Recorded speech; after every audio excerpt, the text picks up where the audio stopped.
नमस्कार, स्वागत है आप सभी का आवाज़ जनता की। मैं सत्येंद्र उपाध्याय। देख सकते हैं कि आज हम गाज़ियाबाद में हैं और गाज़ियाबाद में हिंदी साहित्य को लेकर के 39 साल पीछे से प्रोग्राम चलता आ रहा है। क्या है उसका उद्देश्य और इसके प्रोग्रामों से क्या मिलता है फ़ायदा? कुछ हमारे साथी हैं, उनसे हम जानने की कोशिश करेंगे कि आखिर आज के टाइम में हिंदी विलुप्त होता जा रहा है, फिर भी हिंदी को लेकर के जो हिंदी लोग हैं वही आज के टाइम में अंग्रेजी कल्चर को अपनाते हैं। बहुत सारी चीज़ें हैं, तो इस साहित्य से क्या मिलने वाला है बेनिफिट समाज को और संस्कार, और किस तरह से समाज आगे जाएगा, उसी को लेकर के बात करेंगे। बाबूजी नमस्कार आपका। जी, मैं उमाशंकर मिश्र हूँ। इस सारे आयोजन का संयोजक हूँ, संपादक हूँ। मुख्य रूप से हमारे जो उद्देश्य है इस तरह के आयोजन करने का वो है, जो समाज में संवादहीनता बढ़ रही है। लोगों के बीच अब संवाद नहीं रहा है। अब लोग संदेश देते हैं, मोबाइल पर संदेश देते हैं, फ़ोन पर बात नहीं करते। एक दूसरे के सुख दुख में मैसेज भेजते हैं, जबकि मिलकर व्यक्तिगत रूप से संवाद करना चाहिए। तो ऐसे आयोजनों में जो देश भर से लोग आते हैं वो एक मंच पर इकट्ठा होते हैं। जो विषय हम निर्धारित करते हैं उन विषयों पर विद्वान वक्ता अपना विचार व्यक्त करते हैं, और ये सारे के सारे पुस्तकों के लोकार्पण होते हैं। रात को काव्य गोष्ठी होती है, देश भर से जो कवि आते हैं वो काव्य पाठ करते हैं।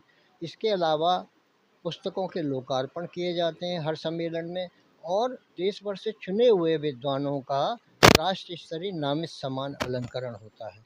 तो आज के जो शुरुआती उसमें हैं, उसमें प्रोफेसर गिरीश्वर मिश्र जी हैं, डॉक्टर रामशरण गौड़ हैं, प्रोफेसर ललन प्रसाद जी हैं, नवीन चंद लोहिनी जी हैं, चौधरी चरण चंद विश्वविद्यालय हिंदी विभाग अध्यक्ष हैं, और चारों लोग रहेंगे आज के सत्र में। कल सुबह 11 बजे जो सत्र है जुड़ा, मैं समझता हूँ ये दोनों विषय एक दूसरे से जुड़े हुए हैं। युवाओं को बात हो रही है, क्योंकि अब जो कल्चर है बदलता जा रहा है। क्या साहित्य की तरफ युवाओं का रुख है क्या? क्योंकि आप पिछले 39 साल से कार्यरत हैं, बताइए। हमारा मकसद यही है कि युवा पीढ़ी को, मैं जो जिस आपके सवाल में ही आपका जवाब छुपा हुआ है। आज की युवा पीढ़ी इंटरनेट की गुलाम हो चुकी है, सोशल मीडिया के कब्जे में है, तमाम तरह के अपराधों में लिप्त है, क्योंकि उसके लिए उसे कोई दिशा निर्देश देने वाला नहीं है। दिशा निर्देश कौन देगा? या तो माँ बाप देंगे या समाज का प्रबुद्ध वर्ग देगा। तो ये ऐसे आयोजन और ऐसे विषय हम इसीलिए कर रहे हैं कि जो लोग यहाँ चर्चा करेंगे कल के सत्र में, युवा पीढ़ी को साहित्य से जोड़ना कैसे जोड़ा जाए उसको आगे बढ़ाया जाएगा। और जो लोग वहाँ जाएंगे अपनी अपनी जगहों पे अपनी अपनी बात रखेंगे और आगे बढ़ाएंगे बात। अब वहाँ भी चर्चाएं करते हैं तो कहीं से तो शुरुआत करनी पड़ेगी ना, वरना जो रसातल में जा रहा है समाज आज।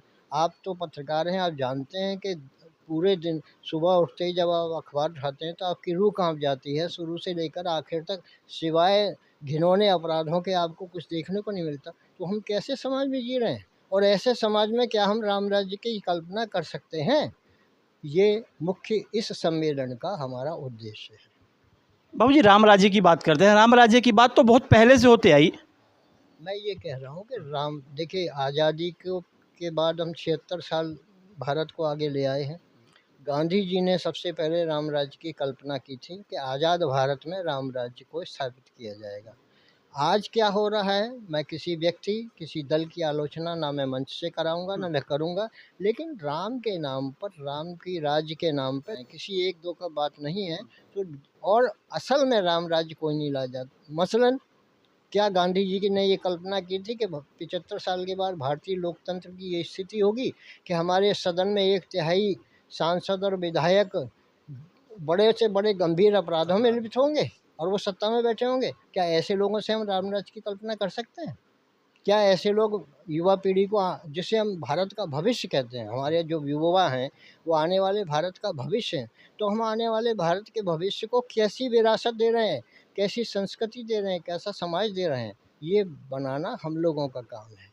हम अपने स्तर पर कोशिश कर रहे हैं, बाकी लोग भी बहुत सारे लोग हैं, मैं अकेला नहीं हूँ, और बहुत से लोग हैं जो कर रहे हैं, गाज़ियाबाद में ही नहीं बाहर भी कर रहे हैं, और थोड़ा बहुत परिवर्तन आता है। लेकिन अभी तो स्थिति इतनी ज़्यादा ख़तरनाक है कि उसको समझ पाना हमारे लिए भी मुश्किल हो रहा है कि हम इस सारी स्थितियों को कैसे संवारें, कैसे सुधारें।